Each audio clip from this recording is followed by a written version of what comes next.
Salut Mélanie! Salut Sam. Alors, du coup, cette vidéo, elle fait suite à une première vidéo qu'on a fait ensemble, où je t'avais Ouais, posé quelques questions sur ta carrière actuellement, c'est ça? c'est ça, Et l'idée aujourd'hui, ça va être plutôt que tu nous parles un peu de ton parcours personnel, en lien en fait avec, ton activité professionnelle. OK? tout à fait. Trop bien. Donc, je propose d'aller directement droit au but entre guillemets et de te demander comment ça a commencé pour toi l'endométriose, voilà, comment ça s'est passé pour toi? Comment tu l'as appris et cetera? Comment ça s'est passé pour toi? Ok. Du coup, ça a commencé plus ou moins en 2018. Ouais. En fait, quand j'étais dans une relation qui était assez toxique Mmh. et quand j'ai arrêté cette relation, en fait, j'ai décidé de m'attaquer à mes douleurs physiques et une à une de voir quel était le problème, d'aller à la source et puis de supprimer en fait la source de ma douleur. Ouais, Et je me suis attaquée en premier lieu à mes problèmes de dos. d'accord. Et ensuite, petit à petit, je savais que j'avais mes douleurs de règles, mais je savais pas trop à qui m'adresser, ni trop comment me lancer dans la recherche de quel est mon problème. Et du coup, ça a pris un peu de temps parce que j'ai commencé à en parler via une autre problématique que je savais pas qui était en lien, mais du coup, une fois, je sais pas, j'étais chez une copine qui venait d'avoir son bébé. Mmh. Et en fait, je vais commencer à lui parler des douleurs que j'avais avant, pendant les rapports sexuels. Ouais, Et du coup, là, elle m'a conseillé d'aller voir une sage-femme pour passer une échographie intrapelvienne. d'accord. Et je l'ai pas fait sur le moment. Déjà parce qu'à ce moment-là, je savais pas en fait, quel était le rôle de la sage-femme, ou en tout cas tous ses rôles. Pour moi, une sage-femme, c'était juste quand tu étais enceinte Tu faisais et accoucher. ensuite faire une rééducation du périnée après l'accouchement. OK. Du coup, je comprenais pas trop. En fait, je vais pas poser plus de questions que ça. Du coup, ça m'a un peu perturbée et en plus, faire une échographie, j'avais déjà des douleurs donc je voulais pas faire une échographie en plus.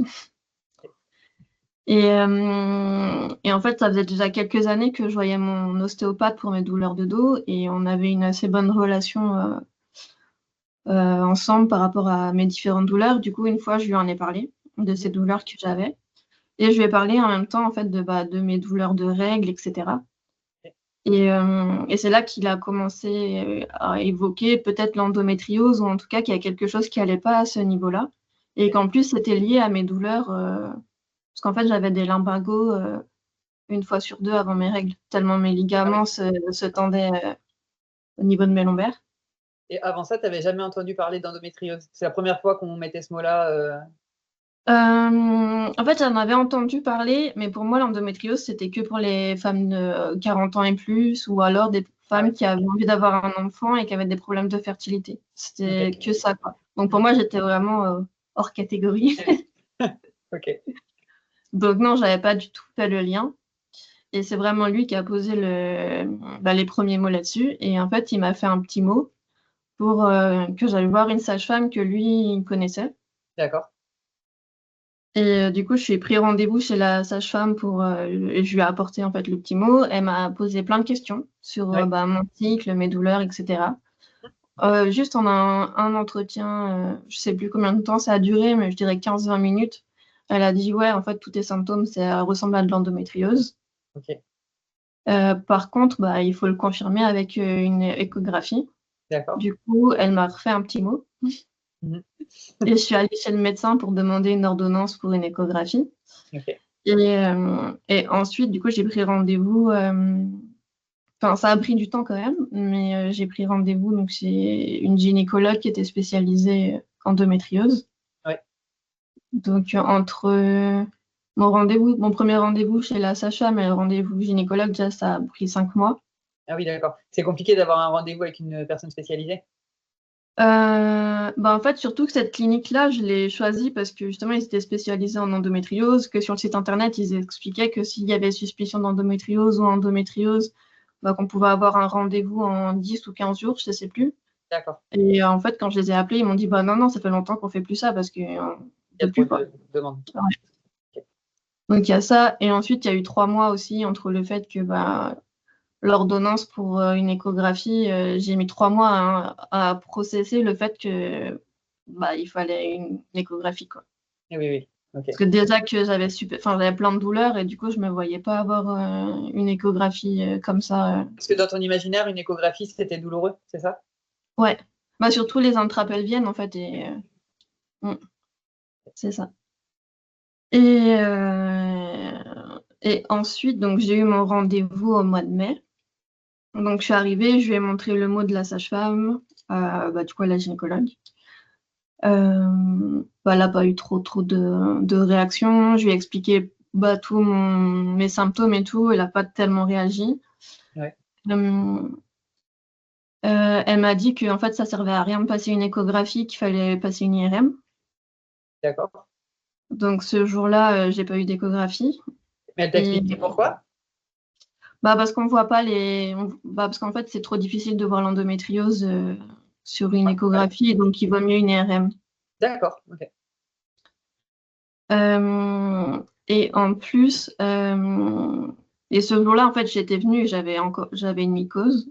Donc ça, c'est une autre partie de ma vie.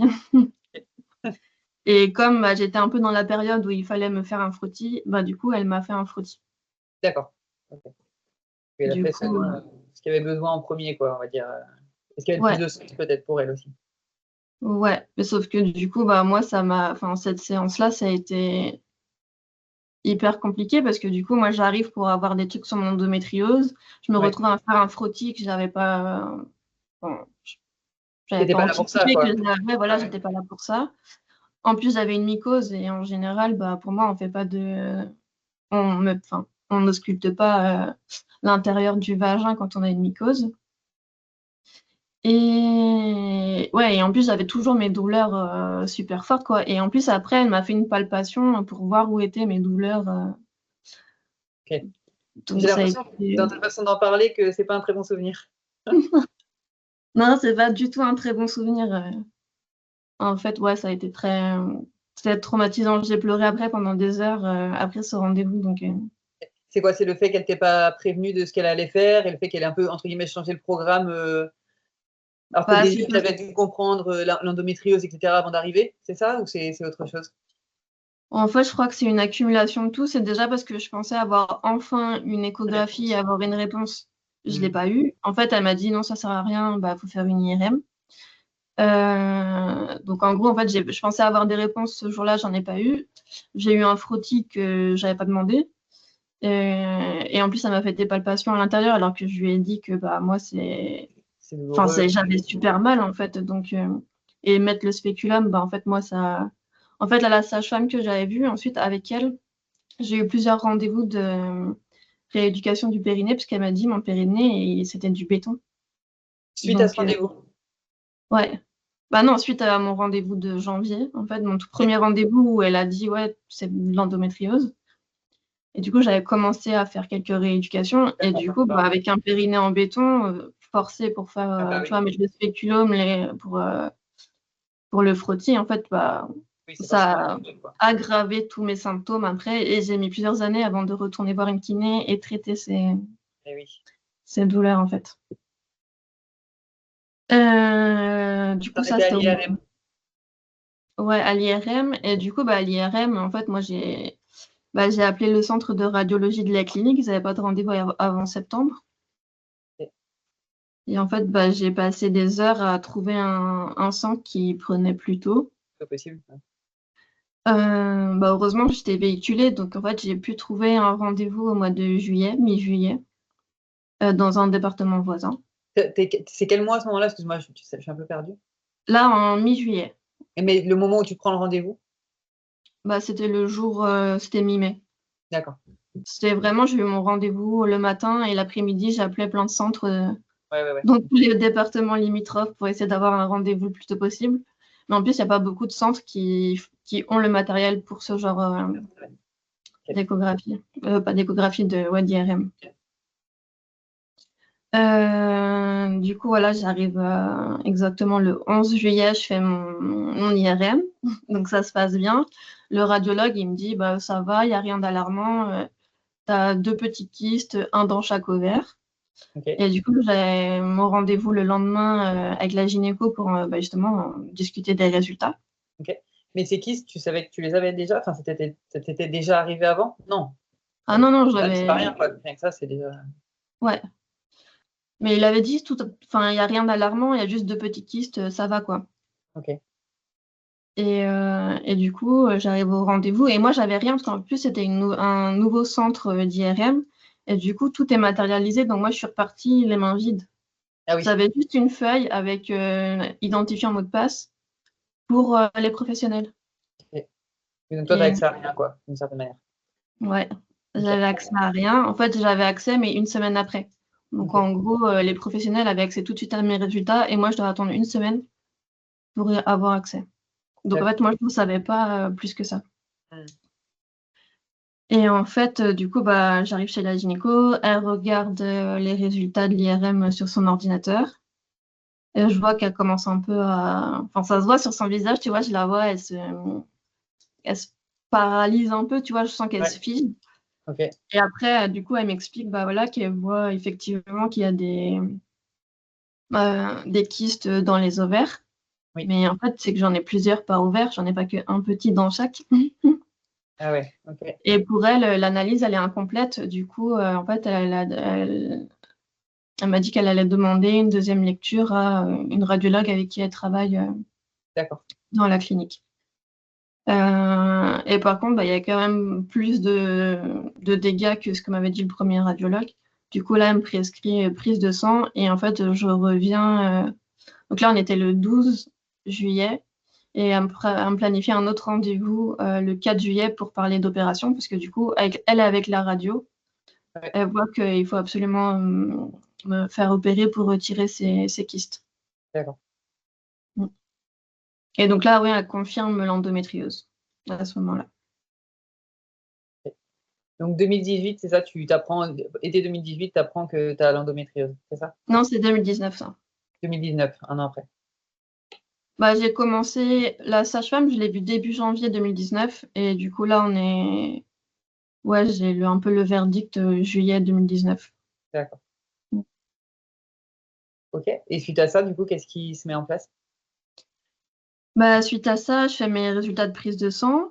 Enfin, je vais faire mes prises de sang. Je retourne le 4 août pour qu'il m'explique un peu les résultats et comment va se passer l'opération, qui est planifiée, je crois, le 19 août. Et du coup, en fait, elle voit que sur mes résultats de prise de sang, bah, en fait, il y a quand même plein de petits marqueurs. Elle me dit, bah, ma réserve ovarienne, elle est bonne, donc ça va, ça, il n'y a pas besoin de congeler les ovocytes D'accord. pour l'instant. Euh, Par contre, il y a des. Ouais. Congeler les ovocytes, c'est si tu avais envie d'une grossesse, hein, c'est bien ça? Non, c'est. Oui, le but, c'est ça, mais c'est parce qu'en fait, si jamais il y a trop de dégâts dans les ovaires, Oui. bah, ils en profitent pour congeler les ovocytes parce qu'à l'opération, ils peuvent en fait En bah, abîmé. en abîmer, oui, ou en fait là, ce qu'elle va me dire aussi, c'est que bah, mon ovaire gauche, il y a de fortes chances qu'elle me l'enlève à l'opération en fait. D'accord. Mm. Ouais, sur mes résultats de prise de sang, du coup, ils regardent un peu aussi plein de marqueurs différents, dont le CA 125, du coup, c'est un indicateur tumoral, donc pour voir D'accord. s'il y a un cancer. Et moi, ce marqueur-là, en fait, j'ai explosé les plafonds. Ça, je crois qu'elle avait jamais vu ça parce que ça l'a choquée. Ah oui, d'accord. Normalement, en fait, c'est un taux qu'on est censé être inférieur à 35. Mhm. Et moi, j'étais à 352. Ah oui. Là, tu le dis avec le sourire, mais j'imagine que quand on t'a donné la nouvelle, ça ne devait pas être si. Bah, en fait, à ce Agréable. moment, bah, moi, quand j'ai récupéré les résultats de prise de sang, j'avais regardé sur Internet ce que ça voulait dire. En fait, les taux qui n'étaient pas dans les bonnes fourchettes, tu vois, j'ai regardé tout. Ouais. Et, et à chaque fois, c'était précisé, bah, en fait, oui, il peut y avoir des choses, mais en fait, il faut toujours comparer avec bah, ce qu'il va y avoir au niveau de l'opération, puis avec d'autres paramètres aussi. Donc, D'accord. je voyais bien que c'était pas foufou, mais Oui, tu n'étais pas sûr à 100% encore à ce moment-là. ouais. Ok. Et bon, après, quand je l'ai vu se décomposer, j'ai vu que c'était quand même assez grave. Et du coup, elle m'explique que ouais, l'opération, bah, en fait, elle va essayer d'enlever les kystes, que j'ai aussi plein de nodules, que en fait, il y a plein de choses qui vont pas dans mon petit bassin au niveau de mes organes suite à la deuxième lecture de l'IRM. Et que voilà, que j'allais probablement perdre mon ovaire gauche parce qu'il avait trop de kystes. Enfin, il avait 3 kystes. Toi, un ovaire, normalement, ça fait à peu près 3 cm. Ouais. Et j'avais des kystes de 3, 5 et 8 cm Ah dans oui. ce petit ovaire. Ah oui, d'accord. OK. Oui, donc il était bien attaqué déjà. Ouais. Et elle m'explique aussi bah, que par rapport à ce fameux marqueur tumoral là, qui a explosé le plafond, bah, qu'en fait, au mieux, bah, ils allaient me retirer l'ovaire gauche. Au pire, bah, en fait, ils enlevaient les ovaires et l'utérus parce que le cancer était déjà trop loin, en fait. OK, et ils te disent ça avant d'aller en salle d'opération? Bah, il me dit ça au rendez-vous non, c'est lequel? Avant l'opération. Ouais. Mais du coup, ça veut Et dire du qu'au coup, moment où ils t'endorment pour aller te faire opérer, tu sais pas avec quoi tu vas te réveiller, quoi, c'est ça? ouais, c'est ça. En fait, elle m'a juste donné une indication et c'est la première chose que j'ai regardée quand je me suis réveillée de l'opération. C'est que en fait, j'allais avoir 3 petits trous Ouais. et si jamais il y avait plus, une mini Dans césarienne dans le ventre, c'est ça? dans le bas du ventre, ouais. Et du coup, quand je me suis réveillée de l'opération, j'ai tout Tu de as suite regardé tout de regardé suite? voir si j'avais une mini césarienne ou pas. Mmh. Et j'avais 4 petits trous, OK. mais pas de mini césarienne. Donc tu étais un peu Et rassurée? ouais, ça m'a rassurée. Du coup, je me suis dit: «Bah, c'est bon, on m'a pas enlevé mon utérus». Mmh. Et du coup, après, quand elle est venue me voir, bah, pour m'expliquer un peu comment s'était passée l'opération, elle m'a dit: «Bah, en fait, même mon ovaire gauche, ils me l'ont laissé, ils ont juste tout nettoyé». Et elle OK. m'a dit: «Si les chiffres, de la prise de sang, ils étaient aussi énormes, c'est parce qu'en fait, l'endométriose, elle est partout». Ah ouais, OK. Donc elle est sur tout le système digestif, sur la vessie, enfin tous les organes qui sont Autour un peu, de ouais, l'utérus. OK. ouais, c'est ça. Et ça, peut-être c'est une question, bête, je sais pas trop, mais, l'endométriose, du coup, ils te l'enlèvent pas à ce moment-là? Ils peuvent pas enlever, en fait, l'endomètre qui s'est mis à ces endroits-là où il est pas censé être? Bah, en fait, eux, ils ont juste nettoyé le plus qu'ils pouvaient, D'accord, mais sans trop faire parce qu'en fait, ça aurait fait quand même trop de dégâts et c'était trop lourd, en fait. Donc ils ont fait le max qu'ils ont pu faire en 2 heures. d'accord. Parce que déjà, ça a duré 2 heures au lieu de 45 minutes ou 1 heure, je sais plus ce que Oui. c'était beaucoup plus long que prévu. Mmh. Et de voir déjà en faisant ça si ça allait s'améliorer. Mmh. Et du coup, je lui ai demandé, bah, au vu de ce qu'elle a vu dans mon ventre, bah, depuis quand j'ai cette maladie, en fait. Eh oui. Et elle m'a demandé, bah, quel âge j'ai eu mes premières règles. Je dis: «Bah, 14 ans». Elle m'a dit: «Bah, depuis ce moment-là». Ah oui, c'est venu avec les règles. C'est comme ça Ouais. pour toutes les femmes ou ça peut arriver plus tard? Est-ce que tu sais? Oui, tu dois savoir. Non, je sais pas. Oh, je sais même pas si on le sait, en fait, Mmh. non. OK. Est-ce que tu as d'autres choses à raconter par rapport à ça? Bah, par rapport à ça, Suite à l'opération et cetera? bah, suite à l'opération, bah, du coup, j'ai eu, elle m'a juste proposé, en fait, de prendre la pilule, pour, me mettre en ménopause. Les 3 premiers mois, c'était pour laisser le temps à mon corps de guérir et puis ensuite, ben, pour, que j'ai plus mes règles, pour plus que la maladie se développe. Oui. Hem et moi, je crois, j'ai dû la prendre, 2 mois. OK. Pourquoi tu l'as pas pris plus? Bah, parce que déjà avant, je prenais plus la pilule parce qu'en fait, ça me déclenchait des mycoses. C'est pour ça, en fait, que j'ai eu une mycose, quand j'ai eu mon premier rendez-vous gynéco en mai. Mmh mh. Parce que la sage-femme m'avait represcrit une pilule pour, justement limiter un peu mes douleurs et en fait, bah, les mycoses sont revenues OK. et hem et heu et du coup, bah, moi, je voulais pas, en fait, enfin, je voulais pas vivre avec des mycoses tout le temps et du coup, j'ai j'ai pas voulu reprendre la pilule et en plus, en fait, moi, j'ai toujours eu les règles, douloureuses Ouais. et la première fois que j'ai demandé la pilule, du coup, à mon gynéco, bah, c'était dans un but, contraceptif.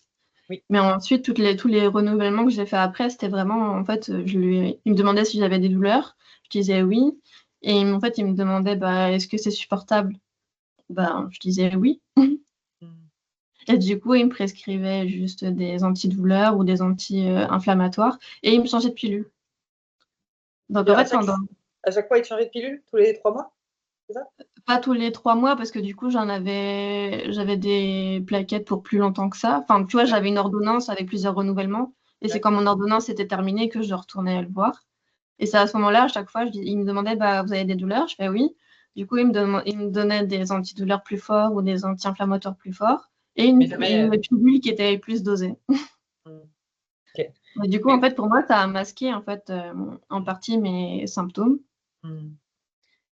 Et, euh, et ouais, et en fait, je voulais savoir bah, comment évoluait la maladie. Et si ça, je prenais que des trucs qui cachaient les symptômes, je pouvais pas en fait Pas avoir cet savoir. indicateur. Du coup, je voulais plus en prendre. Ouais. En plus, j'en avais pas besoin d'un point de vue contraceptif. Mm. Donc, mm. Et du coup, c'était quoi les premiers symptômes que tu as remarqués? Les premiers symptômes d'endométriose. Ouais. Euh, alors, les tout premiers symptômes, je sais pas trop. C'est venu un peu progressivement en fait d'avoir des douleurs à chaque fois de plus en plus fortes pendant mes règles. Les 2 dernières années avant mon opération, en fait, ben, je me réveillais tous les matins en période de règles j'avais l'impression d'avoir des parpaings à la place des jambes. Enfin, j'avais les jambes hyper lourdes, hyper douloureuses. Mm. Et je me rappelle que je me tapais les cuisses super fort. En fait, j'avais même pas mal, mais je sais pas, j'avais l'impression que ça me soulageait. Ok. Le matin, quand j'allais aux toilettes, en fait, j'arrivais même plus à me relever après. C'était tellement j'avais des crampes Ouais, dans le bas du ventre et j'arrivais même plus à me tenir droite. J'avais des bouffées de chaleur, alors que bon, moi je suis super frileuse. Tu vois, moi je suis en pull, toi t'es un petit. J'arrivais même plus à marcher droit, vraiment, tu vois, genre je faisais un pas bien, un deuxième pas bien, un troisième pas, crampe, et du coup, ouais. ouais, c'était compliqué. J'avais des vertiges, de la nausée. Les labagos, là, je les ai évoqués la veille des règles, une fois sur deux, j'avais un labago. J'avais plein de problèmes digestifs, euh, des diarrhées quasiment systématiquement à chaque règle. Et tu as aucun médecin avant tous ces diagnostics, enfin, qui a posé un diagnostic tel que celui-là Bah, en fait, j'ai jamais parlé quoi. de ces symptômes-là à part des douleurs de règles, en fait. Mm. Mais vu qu'à chaque fois, on me disait, bah, tu peux supporter, Oui, bah, ça moi, ne te pose je pas la supporte, question en quoi. plus. Oui, bien sûr. Ouais. Puis Mm. en plus, bah, moi, on me dit, bah, enfin, je sais pas, dans mon inconscient, ou je sais pas si c'est mon inconscient, mais bah, pour moi, si j'avais des règles douloureuses, bah, je devais quand même supporter la douleur. On m'a jamais dit que c'était pas normal. Donc, pour moi, tu peux supporter, bah ouais, je supporte, ou alors je prends un antidouleur et du coup, ça va.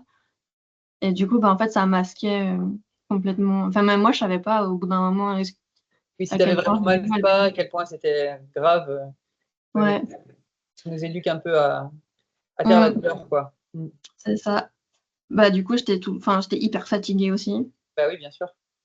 Et j'avais pas mal d'idées sombres. Enfin, vraiment, psychologiquement, Éprouvant. c'était c'était éprouvant, ouais. Et il y a même eu une période, justement, bah, après, c'était un peu combiné, je pense, avec mon état aussi de quand j'étais dans la relation toxique. Oui. Mais il y a eu un moment, en fait, les douleurs, je les supportais tellement plus que. En plus, j'avais appris qu'on pouvait se pointer en hôpital psychiatrique pour se faire interner de son propre gré. Ouais. Et du coup, j'avais envisagé cette solution parce qu'en fait, j'en pouvais plus de supporter les douleurs physiques et psychologiques. Et je voulais qu'on me donne plein de médicaments pour plus rien ressentir. Pour plus rien ressentir, ouais. Et finalement, tu as réussi à ne pas y aller et tu as eu des réponses à tes questions.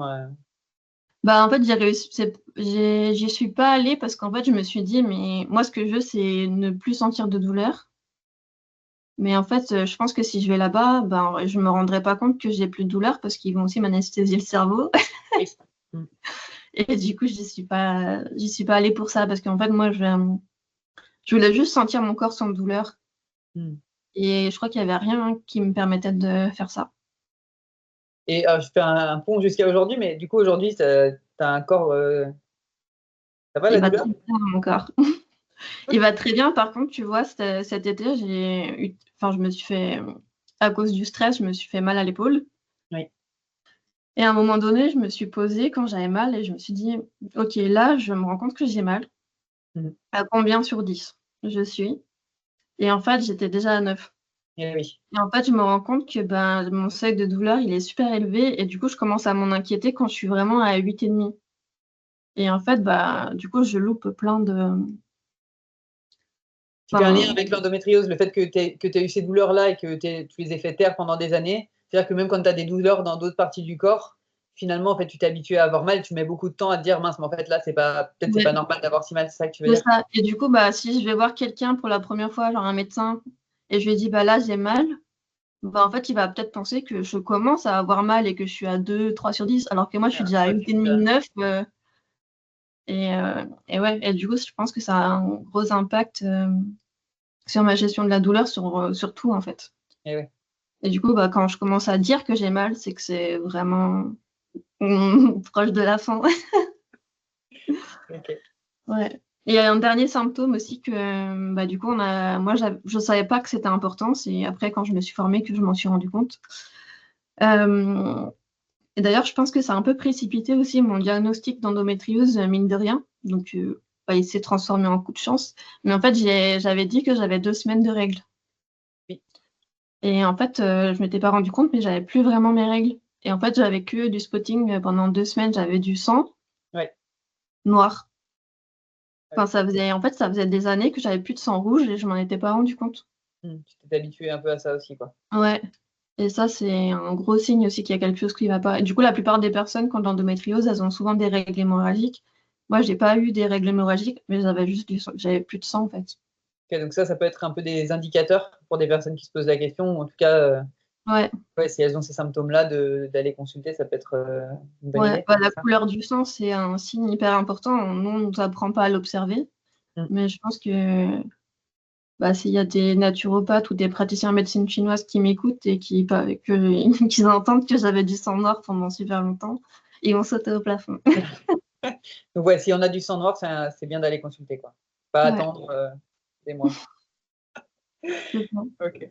Et du coup, tu en as déjà un peu parlé, mais à quel point ça a influencé ta vie physiquement, socialement, et cetera, à ce moment-là? Qu'est-ce qui était le plus difficile à vivre pour toi quand tu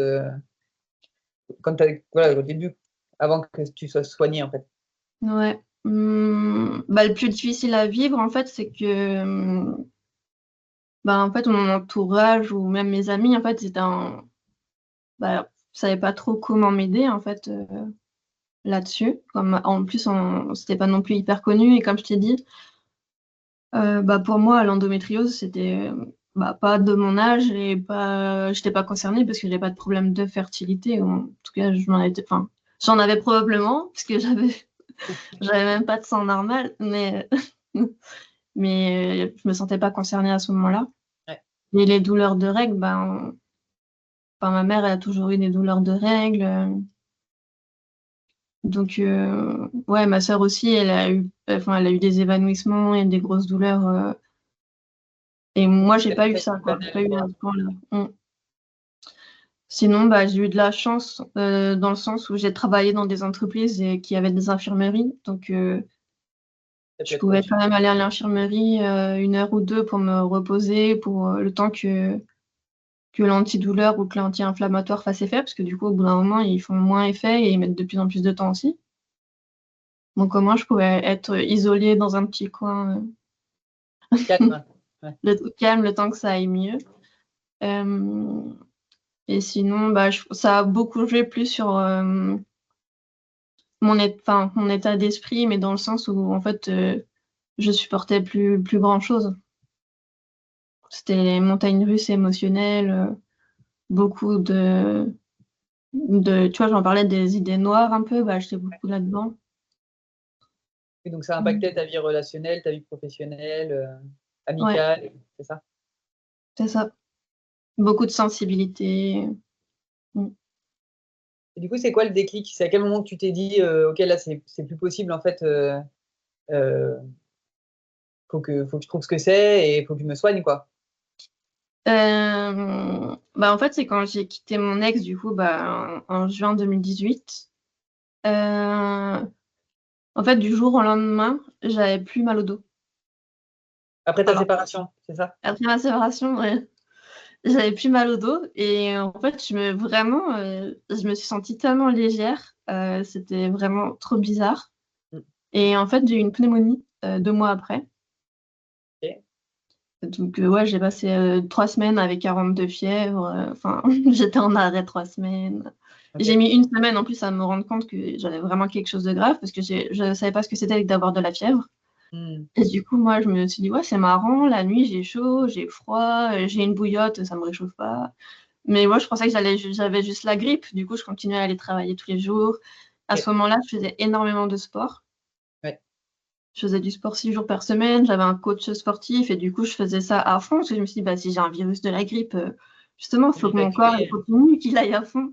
Je pensais pas que j'avais une pneumonie. Ouais. Et c'est quand j'ai Ouais. commencé à On t'a pas ne trop plus bouger. appris à écouter ton corps, quoi. Ah non, non, plutôt à le sursolliciter. Ouais. Bah, à ce moment-là, j'avais vraiment, j'ai mon esprit, ma tête et mon corps, c'est une machine, quoi. C'est comme ça que je me voyais. Et du coup, en fait, c'est un peu quand j'ai réalisé tout ça que je me suis dit: «Bah, tiens, j'ai quitté mon ex, une relation toxique et d'un coup, j'ai plus mal au dos. Bah, je vais m'attaquer, petit à petit à toutes les douleurs que j'ai» et c'est comme ça que je me suis dit: «Bon, allez, la prochaine douleur, c'est quoi? Les douleurs de règles». Ok, ok. Ouais. Il y a Ouais, des douleurs qui ont disparu, tu t'es dit, je m'attaque au reste, quoi. On va aller c'est ça. voir ce qui se passe. Mmh. Et donc, tu as eu tes opérations, l'IRM, tout ça. Et tu parlais du fait que tu avais pris une pilule. Et comment, du coup, parce que là, tu dis que tu vas mieux, mais tu as découvert quelque chose, j'imagine, en particulier, qui fait que tu en es là. Hem, Bah, en fait, je sais pas si tu te souviens ce qui s'est passé en 2020. Ouais, Il y a un petit virus qui est passé par là tout à fait. et en fait, du coup, bah, moi, grâce à ce virus, j'ai eu beaucoup de temps pour moi parce qu'en Tu plus, parles du Covid, hein, c'est ça? c'est ça, ouais. Pour être sûr que qu'on Ouais. soit bien d'accord. En fait, j'avais commencé une reconversion professionnelle en septembre 2019 Ouais. et du coup, bah, je commençais à rechercher du travail en lien avec cette, formation, bah, début d'année 2020 parce que je l'ai terminée en janvier. Et en fait, j'étais consultante, enfin, j'étais embauchée, tu vois, en tant que consultante, Mmh. mais du coup, je recherchais une mission OK. et du coup, bah, quand le 1er confinement est arrivé, ils ont viré toutes les personnes, qui avaient pas de mission. Donc en fait, tous les nouveaux, bah, hop, ciao OK. et du coup, bah, en fait, je me suis retrouvée à avoir plein de temps et du coup, là, j'ai cherché partout, des infos sur le cycle menstruel. J'ai cherché des infos sur OK, moi, je voulais pas prendre la pilule. J'ai bien vu que prendre plein de médicaments, bah, en fait, bah, mon corps s'habitue aux médicaments, donc ils sont de moins en moins efficaces. J'ai vu que la pilule, bah, en fait, moi, ça me donnait plein de mycoses et en plus, bah, ça me cachait mes symptômes et ça me créait plein d'effets secondaires que je voulais pas, que je voulais plus. Et du coup, ouais, j'ai cherché sur internet, en fait, je cherchais des femmes qui avaient de l'endométriose et qui s'en étaient sorties. OK. Parce qu'il y a plein de témoignages de femmes qui ont de l'endométriose. Mais des personnes qui s'en sont sorties, je savais pas, hein, si j'allais en trouver ou pas, mais Ouais, j'étais ouais. déterminée à en trouver Et donc, tu en as trouvé? et j'en ai trouvé. J'en ai trouvé en fait, j'ai commencé déjà par trouver des personnes, hem, par exemple, des naturopathes qui étaient spécialisés en endométriose et du coup, bah, qui pouvaient déjà aider à soulager les symptômes OK. et j'ai fini au bout d'un moment par trouver au milieu d'une conférence, je sais même plus ce que c'était, mais tu vois, c'était hem, une semaine avec plusieurs conférences par jour. Et il y a eu une personne, une Suisse dans mes souvenirs, qui disait qu'elle, elle avait de l'endométriose et elle s'en était sortie quoi, qu'elle se considérait guérie. D'accord. Et du coup, bah, j'ai continué à faire mes recherches et en fait à tester plusieurs pratiques, bah, pour voir, ce qui fonctionnait sur moi, comment je pouvais, bah, apaiser mes douleurs, Donc, ça veut dire que tu as découvert quand même qu'il y avait plusieurs choses possibles à ce moment-là et tu es plutôt allé vers des choses qui te parlaient à toi, c'est ça? Ouais, c'est ça. Mmh. Et donc, qu'est-ce qui t'a parlé le plus? Qu'est-ce que toi tu Bah, te j'ai dis? bah, déjà, quand j'ai appris qu'il y avait une naturopathe, qui gérait l'endométriose, bah, en fait, du coup, elle consultait qu'en présentiel, donc en fait, je pouvais pas aller la voir parce qu'elle était trop loin. Mais j'ai trouvé un naturopathe qui était, dans ma ville et en fait, qui était, je le connaissais pas trop, mais il avait plusieurs spécialités. Il était ostéopathe, naturopathe, il faisait aussi de la médecine quantique et probablement d'autres choses que j'ai oubliées. Mais quand je suis venue à mon premier rendez-vous, il m'a dit, oui, il n'y a aucun souci, ton endométriose, on va pouvoir l'apaiser sans problème, en fait. C'est la première fois que tu entendais ça d'un Ouais, professionnel en plus, hein. Ouais. ouais. Et j'en ai même parlé, parce que du coup, j'étais choquée. Et j'en ai parlé après à sa secrétaire, justement, au moment de payer. Et j'ai demandé, bah, c'est vrai qu'il y a des gens qui ont de l'endométriose et qui arrivent à aller mieux. Elle m'a dit oui, oui. Et elle m'a dit, bah, ce naturopathe-là, en plus, il y a beaucoup de personnes qui ont des cancers et tout, et qui viennent le voir et qui n'ont plus rien. Ok. Et du coup, je l'ai vu pendant 1 an, donc à faire un rééquilibrage alimentaire Ah ouais. et pas mal de choses. Et là, ouais, ça a commencé à aller beaucoup mieux. Du coup, c'est quoi rapidement un rééquilibrage alimentaire? Enfin, pour toi, ça a été compliqué, ça a été beaucoup de changements? Euh, C'était pas tant de changements que ça parce que j'avais déjà commencé. En fait, j'étais devenue végétarienne, donc j'avais enlevé, en fait, mais sans le savoir, déjà plein de choses qui n'étaient pas très bonnes pour mon système digestif. Ok. Donc après, j'ai dû continuer en enlevant le gluten, les produits laitiers, réduire les produits laitiers, et puis refaire un rééquilibrage, mais c'est plus reprendre des bons nutriments en fait, Hmm. faire des cures en fait de bons nutriments le temps que je les apporte dans mon assiette via l'alimentation. Donc ça a duré à peu près 1 an, c'est ça? Ouais, je crois que je l'ai consulté à peu près sur 1 an, ouais. Et est-ce qu'en parallèle, il y a d'autres choses que tu as faites? Tu as Bah, à ce découvert? moment-là, je continuais mes séances d'ostéopathie. Mhm. Et je crois que j'étais toujours suivie par ma psychologue aussi. Hmm. Elle t'aidait aussi sur ces problématiques-là? Ouais, ouais, elle m'aidait parce que du coup, moi, je la voyais déjà avant par rapport à ma relation toxique. Et du coup, elle m'a beaucoup rassurée en fait quand je lui ai dit que j'avais de l'endométriose et que je m'inquiétais par rapport à la fertilité, parce que surtout qu'à ce moment-là, je me posais pas la question. Donc, moi, j'étais un peu en panique de me dire, bah ok, peut-être que c'est la fin, peut-être qu'il va falloir que je me précipite, que j'aille à l'étranger, trouver une banque de sperme et que je fasse un truc et tout, parce que ça se trouve que c'est ma dernière chance et après, c'est fini, quoi. Ouais. Et, et en fait, je crois elle a 3 enfants. Et elle a eu ces 3 enfants parce qu'on lui a dit que bah, elle aurait jamais d'enfants parce qu'elle avait Ah des oui. soucis gynéco. Et du coup, elle n'a pas fait attention avec son mari et bim, 3 enfants. Oui, donc comme Du quoi coup, des elle fois, m'a il faut pas dit, trop. voilà, il y a ce qu'on dit et puis après, le corps, La réalité, ouais, c'est ça, c'est avec les ça. désirs, etc. Mm. Ok. Et du coup, la dernière fois, tu m'avais parlé de symptothermie. Est-ce que tu veux Ouais. nous en redire quelque chose? Oui, mais en fait, ça, c'est en début 2021. En fait, Ouais. en 2020, du coup, j'ai commencé à faire plein de recherches. Donc, j'ai commencé déjà à faire des recherches plus sur comment soulager mes symptômes. Ouais. Et petit à petit, j'ai essayé de voir, ok, mon corps, là, je l'ai un peu malmené pendant longtemps. Donc, je vais commencer par essayer de le comprendre, d'apprendre comment il fonctionne et tout. Ouais.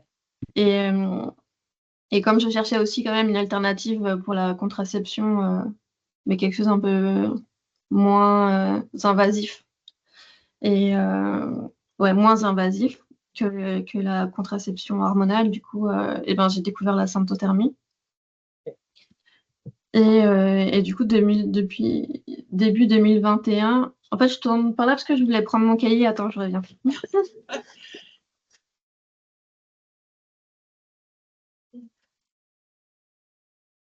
Celui-là. Et juste pour savoir, la symptothermie, c'est par rapport à la contraception, dans le sens être contracepté et par rapport à la grossesse, ou c'est par rapport à l'endométriose que tu t'es renseigné sur la symptothermie à la base? Non, c'est pas par rapport à l'endométriose. C'était vraiment plus pour. Un En moyen de fait, je voulais voir contraception. un peu mes cycles, à quoi ils ressemblaient, et puis D'accord. pour un objectif contraceptif plus tard. Et du coup, ouais, je me suis formée du coup pour moi, donc, Ouais. auprès de Mélissa Carlier, qui est assez connue dans le domaine. Et ça a commencé donc c'était une formation en ligne. Et du coup, en fait, en gros, bah, tu fais tes premiers cycles et ensuite, j'avais un entretien avec elle pour un peu analyser mes cycles et voir bah, si j'arrivais bien, tu vois, à observer ma phase fertile et tout. Ok. Et en fait, c'est marrant parce que du coup, cette semaine, je sais pas ce qui m'a pris, mais j'ai voulu relire tu sais, le journaling que je fais là sur l'année 2021. Ouais. Et du coup, en général, j'ai vu que j'écrivais au minimum une page. Mhm. Et en fait, le 27 juillet 2021, j'ai juste écrit quelques mots.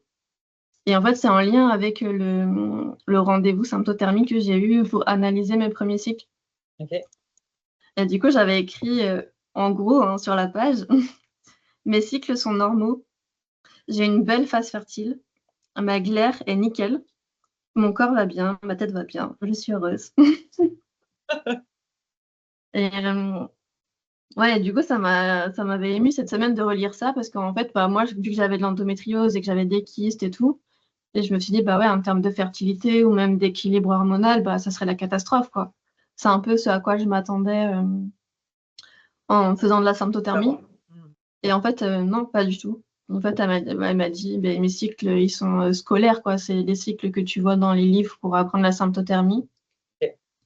Et du coup, bah, ça m'a énormément rassurée sur le fait que depuis l'opération, je m'en sortais pour aller mieux, en fait. Tu vois, que les trucs, le suivi en naturopathie, bah, il fonctionnait.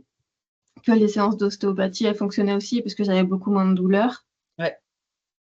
Et, euh, et j'avais commencé un peu aussi l'acupuncture. D'accord. Ouais. Et en fait, bah, tout ça, plus le suivi psychologique et, euh, et aussi le développement personnel que j'avais commencé en 2019, Oui. bah, en fait, le mélange de tout ça, ça m'a aidé à retrouver des cycles bien et Être en bonne sur mes santé, cycles, il y quoi. avait 0 signe d'endométriose, quoi. Ok. Et ça, du coup, tu es allé le vérifier après au niveau médical ou c'était suffisant pour toi, tu te sens bien, etc. Et du coup, pour toi, c'est suffisant. Je l'ai jamais vérifié, non. Et les douleurs, du coup, à ce moment-là, tu t'en as plus, tu en as encore un peu. Comment ça se passe? J'en ai encore un peu, surtout qu'en 2021, du coup, en fait, en 2020, comme j'avais plein de temps, j'ai un peu réfléchi et en 2019, j'avais quitté mon boulot, enfin, j'avais démissionné. Et en fait, je voulais faire une reconversion professionnelle, du coup, c'est ce que j'avais commencé.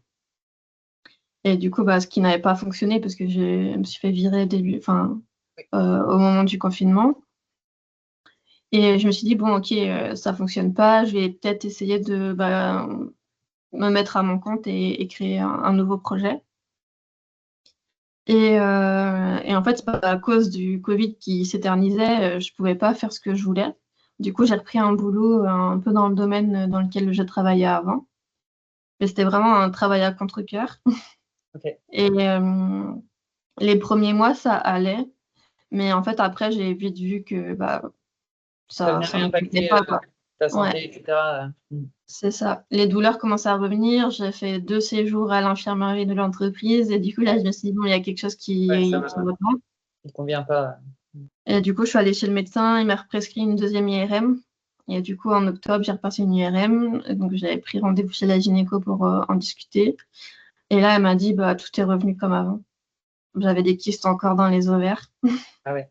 Ok. Et là, elle m'a dit, bah, par contre, ça fait 2 ans depuis la dernière fois. Enfin, à ce moment-là, j'avais 32 ans. Ouais. Et du coup, bah, comme je n'avais pas de projet bébé, bah, en fait, il fallait planifier une opération pour retirer les kystes et faire la procédure pour congeler les ovocytes. Euh, du coup, elle voulait que je prenne une décision tout de suite pour planifier une opération. Moi, je lui ai dit, bah, franchement, là, Ouais, tu je donnes sais pas. réfléchir. Ouais. Ouais. Du coup, elle m'a dit, bah, on peut attendre un petit peu. Donc, on planifiait un deuxième rendez-vous pour en discuter en avril 2022. Ok. Et voilà. Et du coup, ça s'est arrêté là. Et du coup, bah, en octobre, je me suis dit, bah, ok. Ça s'est arrêté Maintenant, là dans le sens, ça veut dire quoi? Ça veut dire que tu n'y as pas été? J'ai pas compris. ouais, finalement, je suis pas allée après. Le rendez-vous il était en avril 2022 et en mars, je me suis dit, non, ça sert à rien que j'y aille, j'y vais pas. Ok. Je l'ai annulé, ouais. D'accord. Et du coup, depuis, t'es jamais retourné là-bas, ça? Bah, en fait, depuis, bah, du coup, ça, c'était en octobre 2021, je crois que c'était début octobre. Du coup, là, en plus, je venais tout juste de découvrir la gynécologie émotionnelle dans une autre conférence et tout. Ok. Et du coup, je me dis, bah, ok, alors, la gynécologie émotionnelle, c'est de voir un peu dans la vie, enfin, dans ces différents domaines de vie, bah, en fait, ce qui vient impacter les émotions et ce qui vient impacter justement les douleurs gynécologiques. Du coup, bah, comme j'avais pris le rythme, tu vois, d'écrire tous les jours, bah, en fait, j'ai regardé un peu les 2 dernières années, tout ce que j'avais fait qui avait soulagé mes douleurs et ce que j'avais fait qui avait aggravé mes douleurs. Oui, oui. Ok. Et ce qui avait aggravé mes douleurs, du coup, bah, c'était de prendre ce job. Du coup, j'ai donné ma démission. Oui. Et du coup, bah, je suis quand même restée jusqu'à fin décembre, mais j'ai donné ma démission. Et juste après avoir donné ma démission, et ben, plus de douleurs. Hmm. Et du coup, après, bah, j'ai continué à plus avoir de douleurs. C'est pour ça que j'ai annulé mon rendez-vous en 2022. Sur l'année 2022, en fait, déjà, j'avais juste besoin d'une bouillotte pour Ok. soulager mes crampes. Et en 2023, plus de bouillotte, plus rien. Wow. Et tu as Ouais. parlé de rapidement la gynécologie émotionnelle, tu fais du lien avec ça? Enfin, pour toi, ça a été un outil vraiment, Ouais, bah, en fait, ça a expliqué tout ce que j'avais fait et un peu, tu vois, ce que j'avais remarqué sur les dernières années. ouais. Et en fait, ça a mis un mot sur ce que j'étais en train de vivre sans le savoir et ce que je faisais en fait pour améliorer ma situation. Ouais. OK. Et la gynécologie émotionnelle, c'est là où c'est dans ça que tu t'es formée aussi, c'est ça, hein? C'est ça, ouais. Mm. Tu veux en parler un peu ou c'est un peu sur l'autre vidéo déjà que tu en as parlé? Ouais, j'en avais pas mal parlé sur d'autres vidéos, mais c'est justement en fait en me rendant compte que ben, en analysant ben, un peu ma vie sur comment ce qui impacte pas, que j'ai vu que ben, en fait la gynécologie émotionnelle c'était en partie ça. C'est pas que ça, mais c'est en partie ça. Et après il y avait toute la partie émotion où j'ai mis encore du temps à vraiment creuser cet aspect-là. Mais ouais, déjà, en fait, ça m'a beaucoup soulagée, en fait, de voir que, bah, il y a déjà des personnes qui avaient cette connaissance-là, qui accompagnaient des personnes, bah, justement pour améliorer les symptômes, d'endométriose et tout ce qui concerne le cycle. Et du coup, ouais, après, dès que j'ai vu que j'avais la possibilité de me former à cette, pratique, du coup, je me suis formée. D'accord. Mmh. Et du coup, c'est quoi les étapes les plus importantes, tu dirais, dans le fait d'aller de mieux en mieux, de te sentir bien et cetera? Qu'est-ce que Hem, Bah, déjà, une des étapes, bah, en fait, moi, j'ai voulu, en fait, aller mieux. eh oui, la On volonté, n'en parle pas, mais en fait, ouais, voilà, la volonté, c'est le premier pas quand même. certes.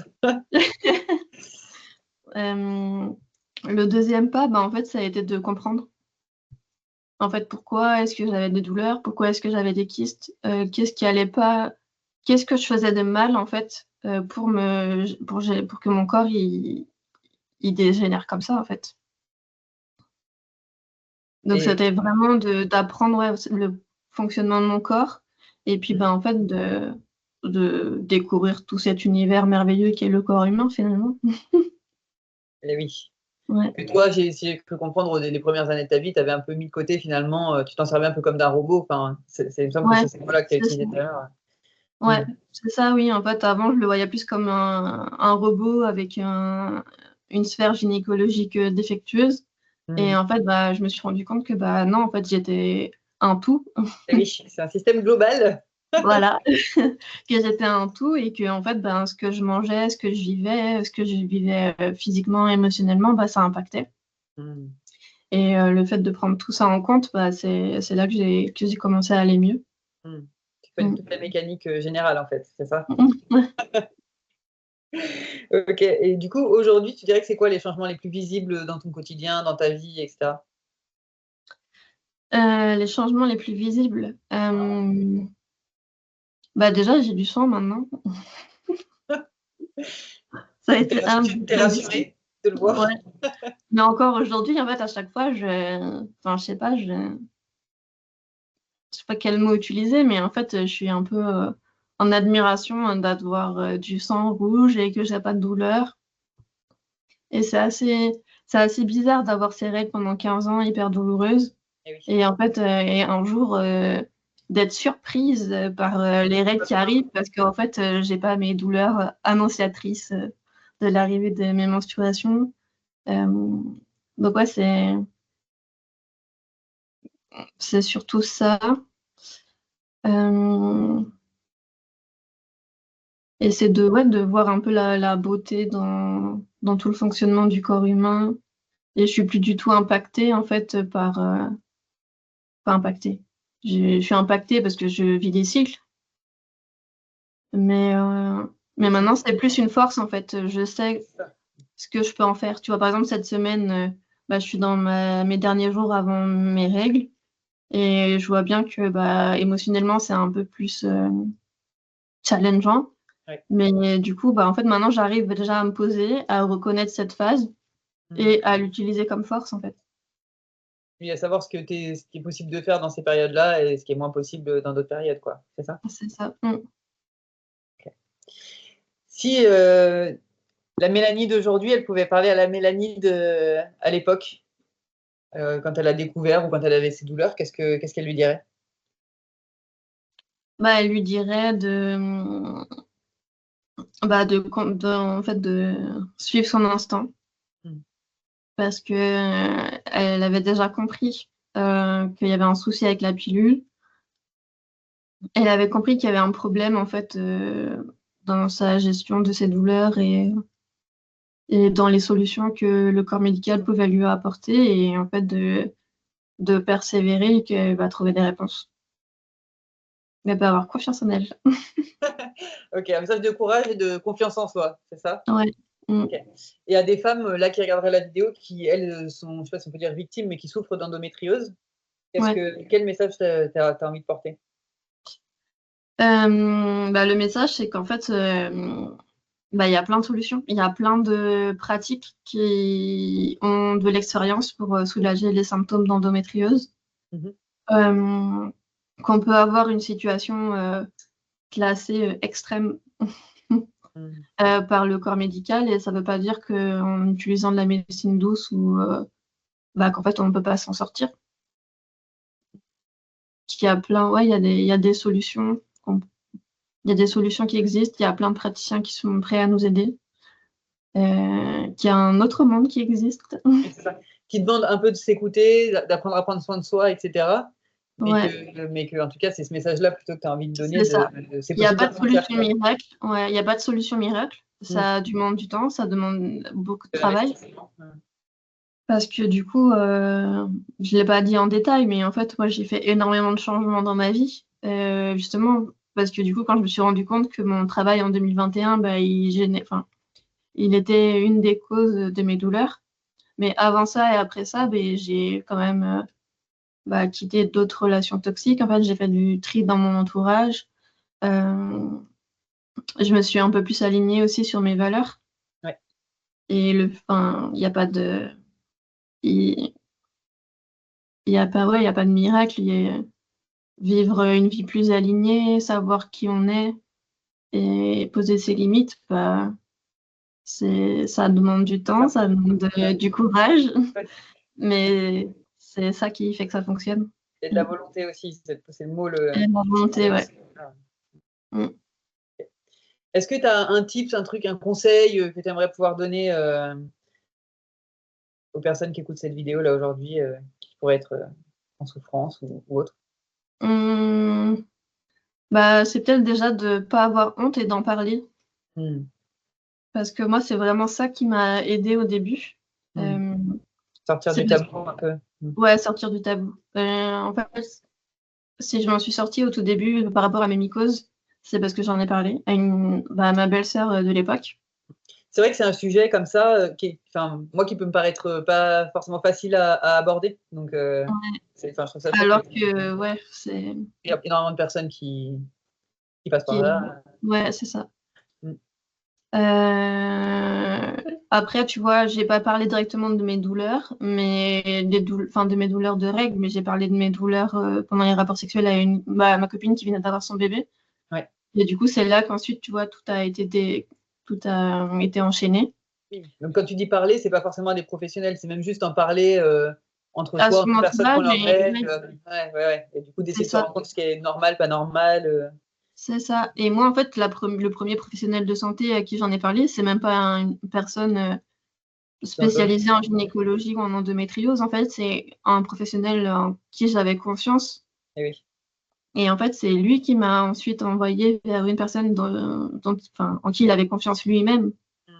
Et du coup, bah, en fait, c'est ce chemin-là qui a fait que je suis arrivée chez une gynécologue spécialisée, même si ça s'est pas hyper bien passé, mais en tout cas, Oui, ça fait partie des étapes, quoi. c'est ça. Et puis de se faire confiance,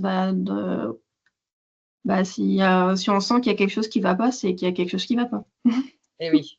Oui, faire confiance C'est à ce pas qu'on parce ressent qu'il à y a quelqu'un l'intérieur. Ouais. qui va nous dire, bah non, non, si tu supportes la douleur, bon bah tu peux continuer là. Bah non, Oui, c'est pas normal d'avoir mal, quoi. c'est pas normal d'avoir mal, et en plus si ça dure depuis des années et qu'on augmente les doses de médicaments pour plus sentir la douleur, ou on change de pilule, bah c'est qu'il y a un problème. Mm. Donc s'écouter, se Et faire oui. confiance. Et saupoudrer de volonté Ouais, pour aller vers le changement. ouais. OK, trop bien. Pour moi, on est arrivé à la fin. Est-ce que tu avais des choses que tu voulais ajouter, qui pourraient manquer? Un mot de la fin, Mmh. quelque chose? Ben, juste vraiment de croire en soi. Mmh. C'est ça mon mot de la fin. OK, trop bien. Et vraiment, en fait, depuis, j'ai quand même vu pas mal de témoignages, que ce soit pour des personnes qui avaient de l'endométriose ou même d'autres maladies, en fait, heu, je trouve que quand on est déterminé à guérir et qu'on écoute son corps, qu'on le comprend, qu'on lui apporte tout ce qu'il faut, ben, On ira dans on les bonnes avance directions. sur ce chemin. Mmh. Trop bien.